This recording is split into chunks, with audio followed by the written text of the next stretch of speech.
तो भाई हम भी पाकिस्तान की लड़की हैं और बहुत मजबूर होकर मीडिया पे आते हैं कि अगर किसी ने मुझे कॉल करनी है तो कोई अच्छा इंसान हो जो तो दोस्ती तो भाई एक अलहदा बात होती है, लेकिन जो बदतमीज़ी करना, गलत बात करनी, ये प्लीज़ मेरी गुजारिश है मुझसे कोई ना करे।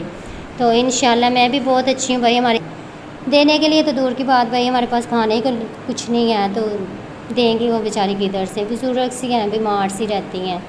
तो बस भाई अल्लाह पाक ही हैं जो करम कर दें। तो बस कोई अच्छा इंसान मिलेगा तो कोई अच्छे घराने से होगा जो मेरी माँ को अपनी माँ समझेगा, तो कोई अच्छा रिश्ता होगा तो इंशाल्लाह ज़रूर देखेंगे। मेरी अम्मी से बात कर ले जिसने भी रिश्ते की बात करनी है। बिस्मिल्लाहिर्रहमानिर्रहीम, अस्सलाम वालेकुम। Welcome to Ijaz talks. एक लड़की के लिए मीडिया पर आना, आकर बात करना, कैमरे के सामने, सबके सामने बात करना बहुत मुश्किल होता है। जब घर के हालात ख़राब हों, घर में फाके हों, कमाने वाला कोई ना हो, बाप सर पर ना हो, बाप फौत हो चुका हो, तो घर के हालात ख़राब हों तो बहुत ज़्यादा मुश्किल होती है।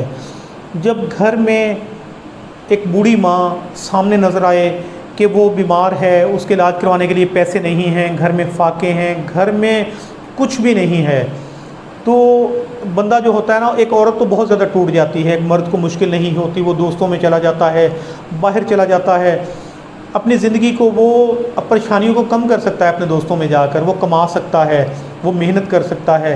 लेकिन एक औरत बेचारी क्या करे।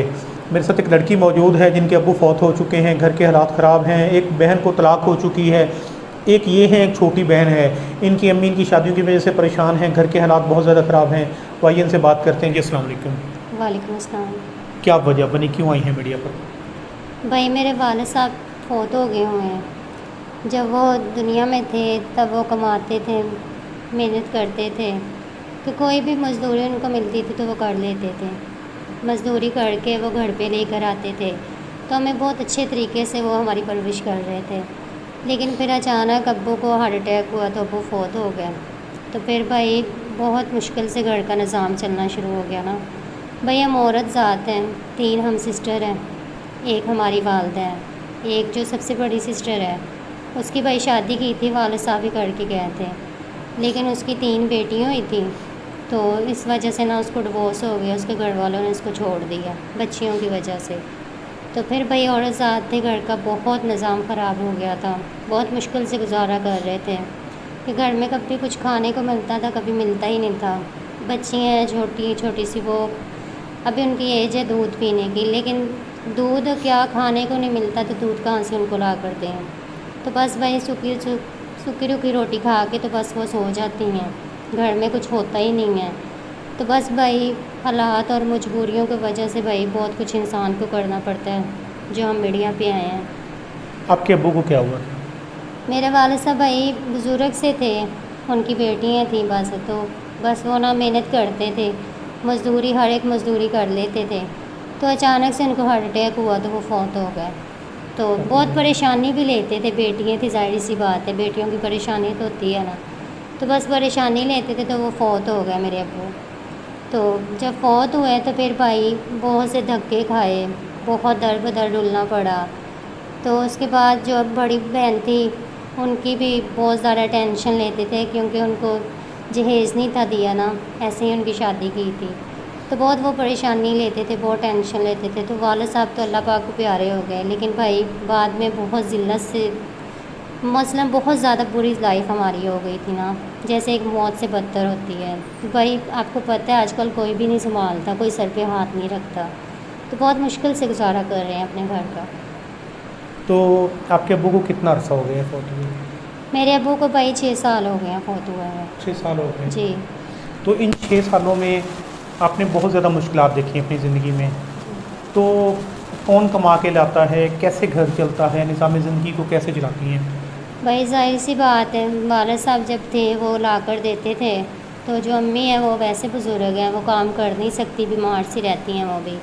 तो जो बड़ी सिस्टर है वो भी बच्चियों की वजह से भाई बस वो और मैं दोनों जाती हैं, घरों के काम करती हैं। तो जो छोटी बहन है वो सिलाई का काम करती है सिर्फ, और वो बस कोई कपड़े देने के लिए आ गया तो सिलाई कर दी है बस। तो बस भाई बहुत मुश्किल से घर का निज़ाम चल रहा है। बहुत मुश्किल से चल रहा है। तो मकान अपना है, किराए का? नहीं भाई मकान तो हमारा किराए पे है। रेंट पे हम रह रहे हैं। ऊपर से भाई आपको पता ही है पाकिस्तान का जो महंगाई है कितनी ज़्यादा है। कहाँ से इंसान घर का एक बिल बिजली का आता है वो इतना ज़्यादा है, घर का किराया कहाँ से बंदा दे। तो भाई बस जो है इतनी सैलरी मिलती नहीं है जिधर काम करते हैं, काम वो बहुत करवाते हैं लेकिन वो इतनी सैलरी नहीं देते। तो बहुत भाई मुश्किलों से घर का निज़ाम चलता है, कभी खा लेते हैं कभी नहीं खाते, कभी कभी तो ऐसे ही सो जाते हैं। तो भाई हम तो बड़े हैं, हम तो गुजारा कर लेते हैं, लेकिन जो मेरी सिस्टर की छोटी छोटी सी बच्चियाँ हैं उनको देख के फिर रहा नहीं जाता, रोना भी आता है बहुत ज़्यादा। अपने वालिद साहब को भी याद करके बहुत रोते हैं कि जब अब्बू सर पे थे तब उन्होंने कभी किसी की तरफ देखने नहीं था दिया। तो अब वो भाई पता नहीं कहाँ कहाँ से ला कर देना पड़ता है सिर्फ बच्चियों की खातिर। तो बहुत ज़िल्लत की ज़िंदगी गुजार रहे हैं हम। तो आपकी जो बहन है जिसको तलाक हुई है वो बेटियों की वजह से हुई है? भाई देखें, पाकिस्तान में ना एक ऐसा मुआशरा है जहाँ वो बेटों को पसंद करते हैं, और या जो बहुत ज़्यादा जहेज़ देते हैं इनकी वजह से ना बेटियों की कदर होती है। तो भाई मेरे वालिद साहब इतना कमाते नहीं थे कि उनको जहेज़ दे सकते, तो उनको बस जो मुनासिब था उन्होंने दिया। तो ऊपर से फिर भाई उनको अल्लाह पाक ने बेटियाँ दे दी, लेकिन ये बहुत कम लोग समझते हैं कि बेटियाँ भी एक अल्लाह पाक की रहमत होती हैं। तो बस भाई उन्होंने ना कुछ उनके घर वाले उनको ताने देते थे कि पहले तो गुर्बत उठा कर ले आई, बाद में बेटियाँ पैदा कर रही है, बेटा दे नहीं रही। तो बस भाई इस वजह से उनके घर वालों ने उनको छोड़ दिया जी। तो अब वो बहन जो है वो आपके साथ रहती है, तो उसने अपनी ज़िंदगी के बारे में क्या सोचा है? अभी आपने उनसे बात की थोड़ी देर पहले। बस भाई वो यही कहती है कि कोई शादी के सिलसिले में तो हम उससे बात करें तो वो कहती है कि पहले में से धोखा मिला है तो पता नहीं आगे वाला क्या करेगा। तो वो बस कहती है कि जो मेरी बेटियों को अच्छी तरबियत दे, वो बच्ची हैं उनका पढ़ने को भी दिल करता है, उनका अच्छे कपड़े पहनने को भी दिल करता है, लेकिन भाई हमारी तो इतनी औकात है नहीं है कि हम उनको दिला सकें, क्योंकि घरों में काम करने से आपको भी पता है कितनी सैलरी मिलती है, तो वो तो सिर्फ घर का ही निज़ाम चलता है। तो बस भाई वो कहती हैं कि जो मेरी बच्चियों को प्यार दे, बाप की तरह रहे, तो फिर वो शादी करवा लेंगी। तो भाई ऐसा कोई मुआशरे में है तो नहीं है कि जो दूसरों के बच्चियों को अपनी बच्चियां समझे। कोई मिल भी जाती हैं तो अगर कोई अच्छा इंसान मिला तो फिर वो करवा लेंगे। ये बात भी हकीकत है, आज लोग अपनी औलाद को छोड़कर दूसरी तीसरी शादी करते हैं। तो किसी की औलाद को हकीकत में कोई नहीं संभालता, लेकिन हो भी सकता है कोई ऐसा। तो आपने अपनी ज़िंदगी के बारे में क्या सोचा है? आपकी अम्मी बता रही थी कि वो आपकी शादी को लेकर बहुत ज़्यादा परेशान हैं। जाहिर सी बात है भाई, माँ या हर माँ तो यही कहती है ना कि मेरी बच्चियों का अच्छा नसीब हो, अच्छे घराने में वो जाएं। तो भाई वो बस सोचती हैं कि मेरी पहली बेटी का कैसा नसीब निकला है कि जहेज़ की वजह से उसको निकाल दिया गया। चलो बेटियां तो होती हैं तो चलो उसके पास कोई जहेज़ होता, उसके कोई खाते पीते घराने से वो होती तो हो सकता है वो ना ही छोड़ते। तो बस भाई अम्मी की यही कोशिश है कि मेरे पास इतना हो कि मैं अपनी बेटियों को अच्छे घराने में अच्छी चीज़ें दे के भेज सकूँ, ताकि आगे से उनको कोई ताना ना मिले। तो बस भाई मेरी वो इसी वजह से रिश्ता नहीं मेरा कर रहा है क्योंकि उनके पास कुछ देने के लिए नहीं है। देने के लिए तो दूर की बात भाई, हमारे पास खाने को कुछ नहीं है तो देंगी वो बेचारी किधर से। बुजुर्ग सी हैं, बीमार सी रहती हैं। तो बस भाई अल्लाह पाक ही हैं जो करम कर दें।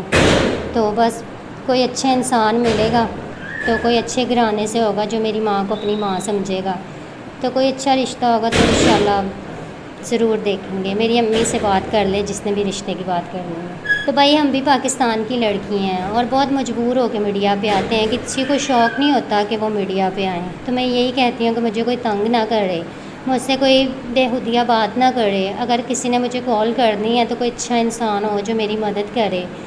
तो दोस्ती तो भाई एक अलहदा बात होती है, लेकिन जो बदतमीज़ी करना, गलत बात करनी, ये प्लीज़ मेरी गुजारिश है मुझसे कोई ना करे। तो इंशाल्लाह मैं भी बहुत अच्छी हूँ भाई, हमारे घर वाले भी बहुत अच्छे हैं। सिर्फ यही कमी है भाई कि हम गरीब हैं। तो भाई गरीब भी इंसान ही होते हैं। अच्छा मुझे बताएं कि अकेली औरत के लिए रहना आसान है इस माशरे में या मुश्किल है? जब वो काम पे जाती है, जब वो घर में रहती है अकेली, या इस ज़िंदगी यहाँ पर बसर करना कैसा है कि अकेली औरत के लिए? भाई इंसान तो सही होता है, अपनी इंसान की नीयत तो साफ़ होती है, लेकिन जो दूसरा होता है ना उनको तो इंसान ही ना देखता। भाई जब बाहर जाते हैं काम करने के लिए, अम्मी साथ जाती हैं, छोड़ के आती हैं, लेकिन बहुत से हैं भाई जो रास्ते में तंग करते हैं, बहुत से गलत निगाह से देखते हैं, बहुत से ऐसा कहते हैं कि नंबर दे दो, दोस्ती कर लो, जैसा पाकिस्तान का भाई मुआशरा है। लेकिन उनको क्या पता कि ये कितनी मजबूर हैं, ये कितनी ज़िल्लत की वजह से किसको भाई शौक़ होता है कि घरों में काम करे, किसी के घर की जाके डांट सुने, किसी के घर जाके बर्तन धोए, किसी को शौक़ नहीं होता। लेकिन भाई हालात और मजबूरी बहुत कुछ करवा देती है, और हालातों और मजबूरियों की वजह से भाई हम काम करते हैं घरों में जाके, और मीडिया पे आए हैं। नाज़रीन, आपने इनकी बातें सुनी हैं, यकीन करें कि बड़ी दुखी बातें थीं। ऑफ कैमरा भी इनसे मैंने बात की, इनके घर के हालात को देखा, यकीन करें कि बड़ी मुश्किल ज़िंदगी है इनकी। जब बाप का साया सर से उठ जाता है, जब घर में कमाने वाला कोई नहीं होता, जवान बेटियां और एक बेटी को तलाक हो चुकी हो, तो ज़िंदगी और ज़्यादा मुश्किल हो जाती है। ऊपर से महंगाई का दौर दौरा, फिर एक जवान बेटी की शादी करना, फिर दूसरी बेटी को तलाक हो जाना, फिर माँ जो है वो इसकी शादी कर सकेंगी, इनकी दूसरी बहन की शादी कर सकेंगी, इनके घर के हालात बदल जाएंगे।